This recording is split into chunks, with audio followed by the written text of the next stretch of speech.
In 1965, as the civil rights struggle escalated, Black Americans were in the streets fighting for justice and equality.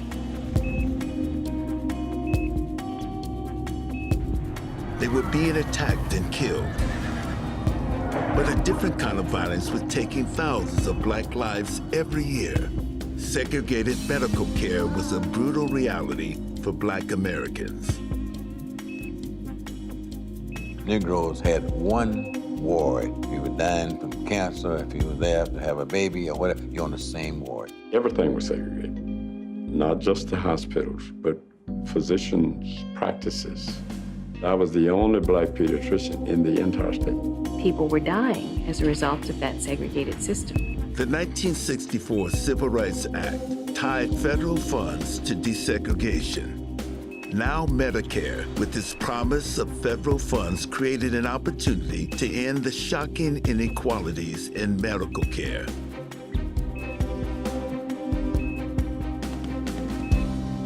This is the remarkable story of how civil rights activists and the federal government, working together, desegregated thousands of hospitals practically overnight, bringing life-saving care to millions of Americans.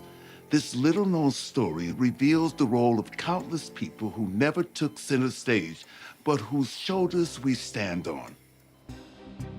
For most of America's history, a system of racial segregation dictated every aspect of life. In no area was this more true than in healthcare. You think about the civil rights movement, you think about housing, public accommodation, education. But I think the story hasn't been told often about what happened in terms of the institutions of medicine. So that's an unrevealed part of the history. When I was 2 years old, I almost died of whooping cough. Being admitted to the hospital was not even an issue. Hospitals were segregated, as were most hospitals in the South. I couldn't lift my head, and I couldn't sit up. My uncle came and picked me up. He took me to the hospital.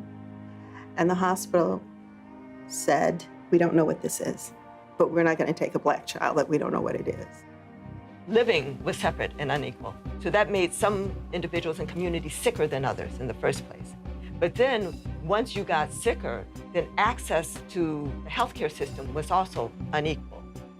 Black activist doctors such as Dorothy Farabee created health outreach programs that served thousands of Black Americans in the South before World War II. Shut out of white hospitals, Black doctors founded their own hospitals, but limited resources and a hostile government crippled their efforts. Lacking access to mainstream medicine, people in rural communities resorted to home remedies passed down through the African American community for generations. Only access to health care had been what your parents or grandparents or other people on the plantation knew about things that grew and that they had access to. In the mid-1960s, while poor people of all races had little access to medical care, segregation made access even worse for people of color. They didn't have to go to Africa or Latin America or Southeast Asia. We had a third world, including a third world for healthcare in Mississippi.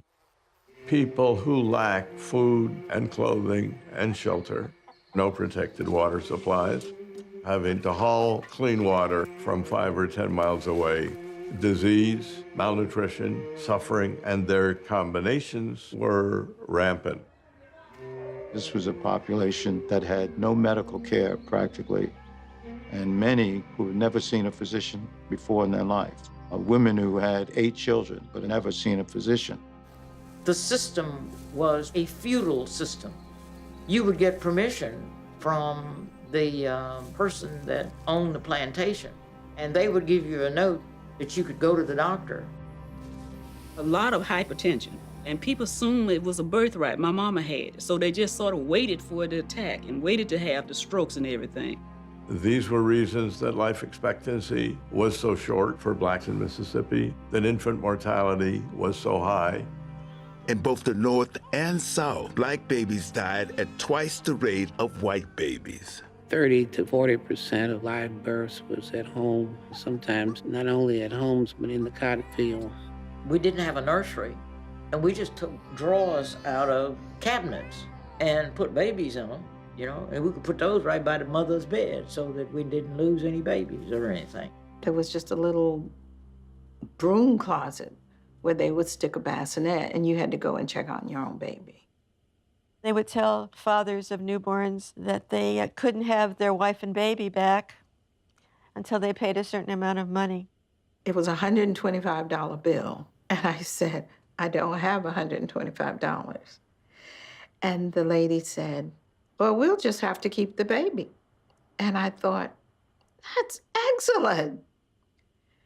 I'll come and visit him every day. He's going to get fed and taken care of.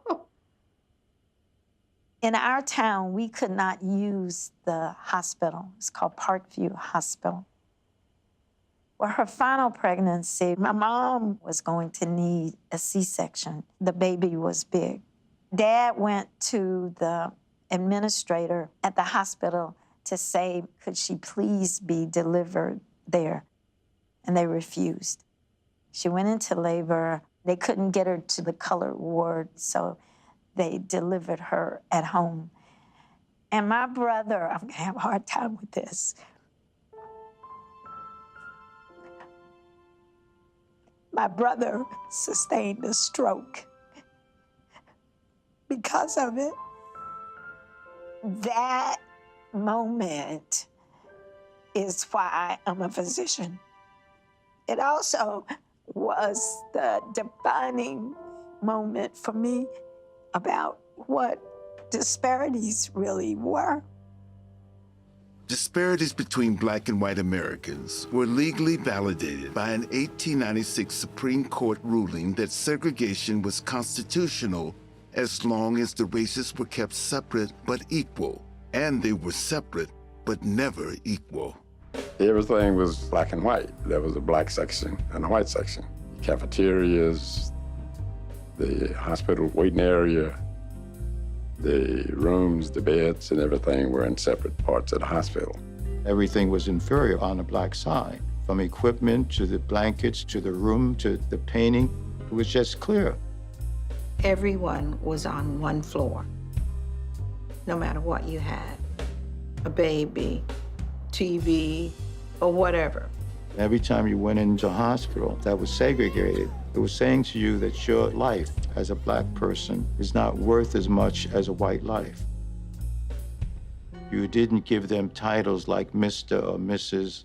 or Miss or anything. The white patients were Mrs. and the Black patients were Perline, Sally, or Sue, whatever. They used boy for Black men. No matter how old they were, you were a boy. They never got grown. They were just always a child to somebody that was white. I learned in a difficult way that it applied to me too. One time, 2 state troopers drove up, stopped their car, and jumped out and came over to me. They said, "What's your name, boy?" And I said, "Dr. Poussin." And they just looked at me. And they said, "What's your name, boy?" And I said, "Dr. Poussin." And they said, "What's your first name, boy?"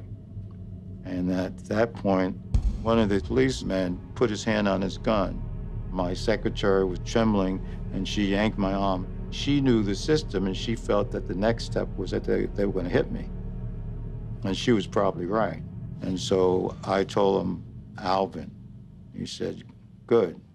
He said, "Next time you give us a hard time, you're coming down to the station house." Yazoo City at that time was totally segregated. And one of my jobs as a young person was to answer the back door, which is where the colored office was. There would be someone who was so wounded, they would have to go to a hospital. So they would have to go to Jackson, which was 50 miles away.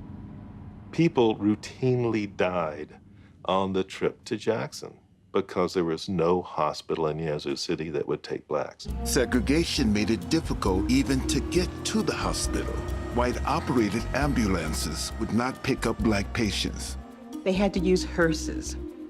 Hearses that were not in use were used as ambulances, and many Black doctors reflected on the bitter irony of this because as the hearse plied from town to town like a Flying Dutchman, looking for a hospital, someone who would treat this patient, the patient often died in the back seat of the hearse.